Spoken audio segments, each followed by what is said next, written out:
where they got off the field on third down. An excellent job, an excellent defensive series. We always talk about adjustments and usually only at halftime, but the best teams adjust series to series. And on that series, they adjusted so well that they got the job done in fine style. Now, meanwhile, they go for it on fourth down, and my goodness. So the football will be at the 25-yard line as this offense gets set to take over. Ready. Mike is 59. Mike the 59. I can't believe they let you play. Let's go. They'll come out throwing here on first down. And this will be incomplete. Physical play on the football there, and it's second down. The positioning here is key. As a defensive back, you're taught 99% of the time, make a play on the football. But in this case, making a play on the man was all the difference. That's what forced the incompletion. Flush to his right, and he can't find a receiver, and he's brought down.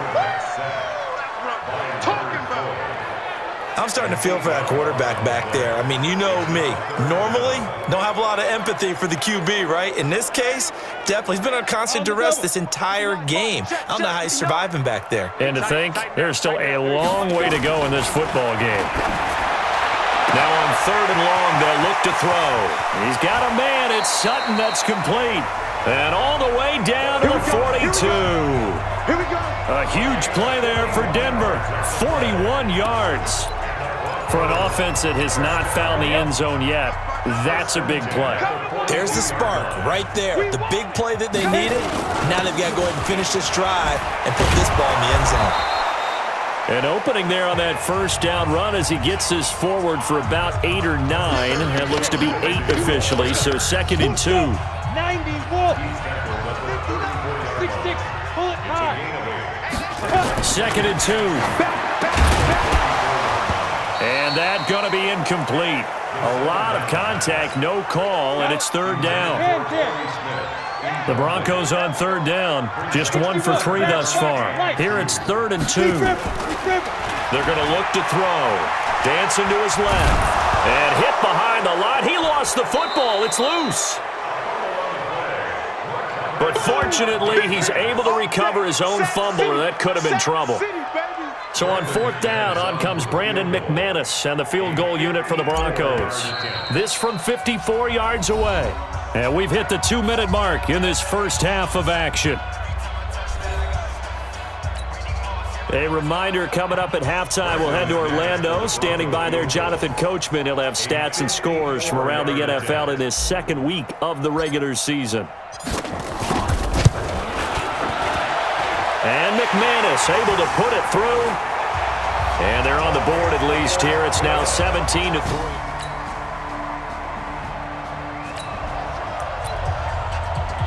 After an excellent punt, this offense in a tough spot down inside their own 5. Set, ready? 60 or. Watch the out.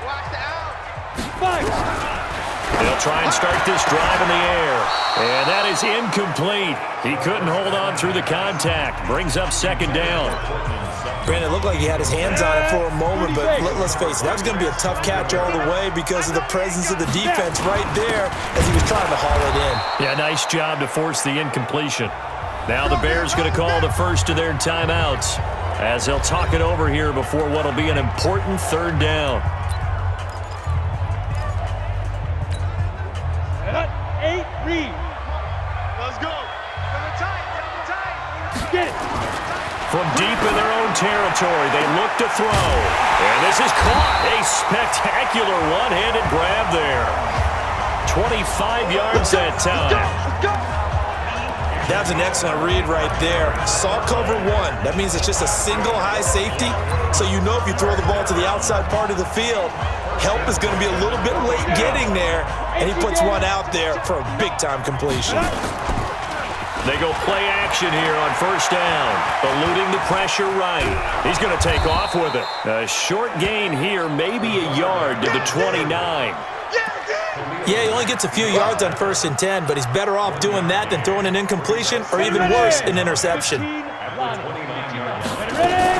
Now a fake on the give here as they try the run-pass option.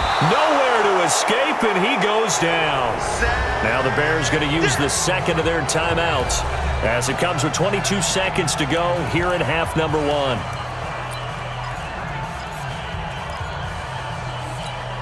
Here we go. 18 Gator.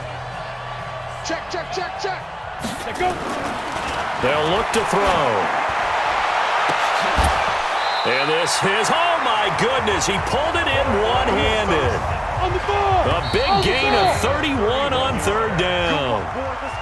So I'm waltzing down Main Street, got an umbrella, just a torrential downpour, and I look over, and this guy's stone-faced wearing a poncho that says, "Don't rain on my parade," and he is just angry. And we got to go. I'll tell you the rest.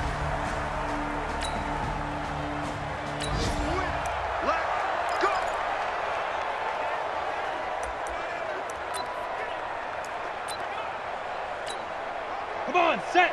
10 Lobo. Back to throw now on first down. And he knocks the ball away, and it falls incomplete. It was the veteran Prince Amukamara that time who had the play covered from the start. Boy, the numbers throwing the football just not trending in the right direction. Last week he was under 50%. He's under 50% again here. And we haven't gotten an announcement, but it appears to me that he might be a little dinged up and is just trying to play through. You know, he's one of those tough guys that wants to answer the bell each and every play for his team. That might be throwing off his accuracy.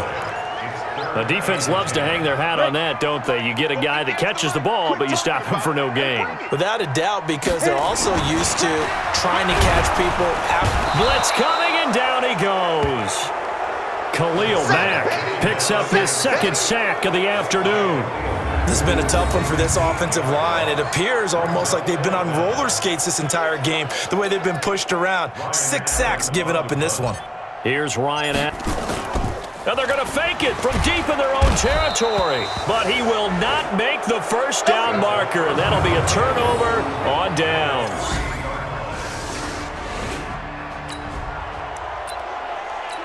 So they surrendered 3 points, and now after the kickoff, this offense gets ready to take over the football.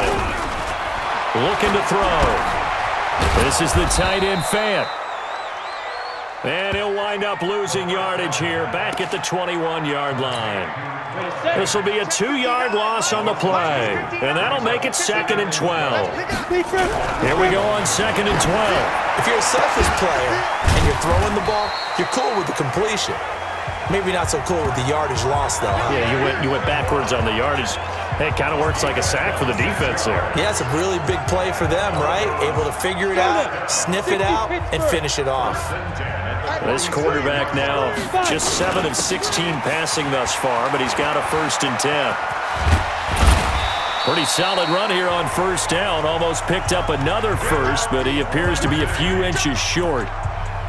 Despite the blitz, they're still able to pick up a nice solid gain. The disadvantage of blitzing often alters the normal spacing and run fits and leaves creases like they were able to exploit right there. Second down and inches. He's got his big tight end, Fant. And this time he's able to take it down to the 42. 2 yards, good enough for a first. One thing you're hoping for when you run drag routes, you're able to hit a receiver in stride, and he can pick up a lot of yardage after the catch.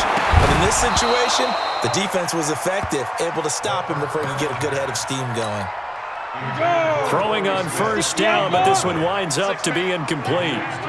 Ball on the 42 as they come up 2nd and 10. They'll tussle for it, and this is going to be caught. And he's going to have another first down as the tackle's made here at the Bears' 23. Sutton is part of a good young receiving core for the Broncos. They liked Sutton enough last year. They traded away Demaryius Thomas, if you remember, halfway through the season. And Sutton, he responded. Rookie campaign, had over 700 yards, 42 catches for the man from Brenham, Texas, which is located halfway between Houston and Austin. And that is intercepted by the all-pro safety, Eddie Jackson. And a big turnover there as his...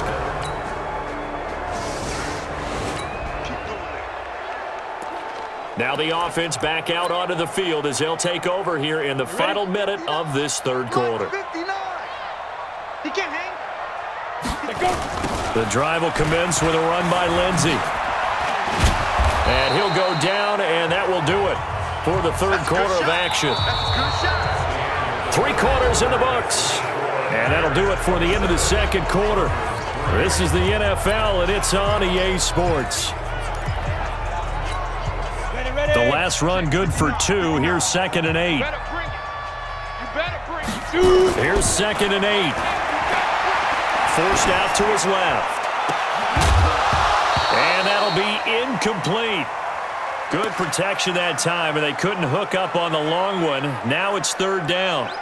Another incompletion. You know, it's a wonder he's still moving around back there the number of times he's been sacked. Yeah, he's staying out there, isn't he? And you don't think about it much in a game like this, but he's showing incredible leadership. Still competing, still fighting, not taking himself out of a ball game that appears lost. He's got his tight end fan. And he's brought down, getting this one up to about the 35. That one going for a gain of 11 and a Bronco first down. They gave up the completion there, but this is what zone defenses count on. Catching the ball and not much run after the catch. They'll look to throw now on first down. And that's going to be incomplete. Too tough to hold on to that one. It's 2nd down. Well, the trials and tribulations of being a quarterback in this league, it's tough. It's got to be wearing on him out there. Well, he has been sacked a number of times. He had an interception, so I'm going to give him a skosh of credit for hanging in there and trying to make something. He's got a man complete.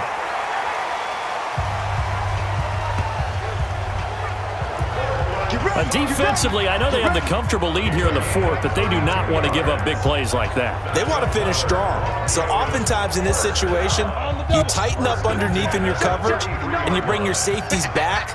They can pick up anything that leaks through. But in the meantime, upfield, you're making plays on the football. And brought down, but not before they're inside the 25. A 10-yard pickup, and it's enough for a Broncos first down. He'll look to throw, and this will be incomplete. Physical play on the football there, and it's 2nd down.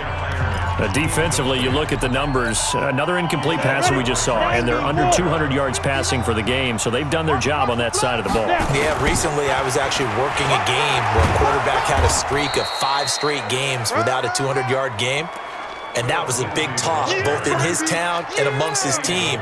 How do we get the passing game going? So big credit to them, holding them under 200 today. On 3rd down, he'll drop to throw. That's going to be caught. They're able to convert on 3rd down, and that sets up a 1st and goal. They'll try to run with Lindsey. Nothing doing there. They're going to wind up holding him at the 2. No gain there, and it's going to set up 2nd and goal. 30 base. 2nd and goal, and they will try again from the 2-yard line. Back to throw. Steps away to his left. Under pressure now, and he's going to go down just inside the 5-yard line. The inside linebacker, Danny Trevathan, gets the sack. And you hate to say it with a rookie quarterback. He's done some good things, but overall, looked a little bit overwhelmed back there, hasn't he? He certainly has. But in his defense, he hasn't had a lot of time to throw the football. You like the way I said that? In his defense. In his defense, I got it. You see what I did there? Yeah, he needs better protection, that's for sure. So it's been a long drive. They've held the ball for quite a while. Now what do you do here? Well, to me, at this stage, after this drive, this close to the goal line, 3 points would be a letdown. I'm going for it here. Well, in the grand scheme of things, those 3 points likely not going to matter much, but I guess they get a little closer, a little more respectable. So this one in the win column for the Chicago Bears, and it was their defense that led the way, allowing just 3